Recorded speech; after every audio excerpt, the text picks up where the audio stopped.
شیخ الاسلام ڈاکٹر محمد طاہر القادری دامت برکاتہم عالیہ کی تالیف کردہ شہرائے آفاق حدیث کی کتاب المنہاج السوی من الحدیث النبوی کی آڈیو بک تیار ہو گئی ہے، جس کی عظیم الشان تقریب رونمائی 4 نومبر بروز ہفتہ رات 8 بجے منہاج القرآن انٹرنیشنل کے مرکزی سیکریٹریٹ پر منعقد ہوگی۔ تقریب میں ممتاز علماء کرام اور مختلف شعبہ زندگی سے تعلق رکھنے والی علمی شخصیات شرکت کریں گی۔ المنہاج السوی من الحدیث النبوی وطن عزیز کے نامور نقیب اور بین الاقوامی شہرت یافتہ صداکار صاحبزادہ تسلیم احمد صابری کی خوبصورت آواز میں ریکارڈ کی گئی۔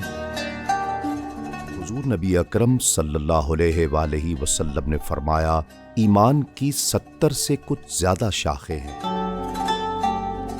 المنہاج السوی 16 ابواب میں 1100 مستند احادیث مبارکہ کے ذخیرہ پر مشتمل بے حد مفید کتاب ہے۔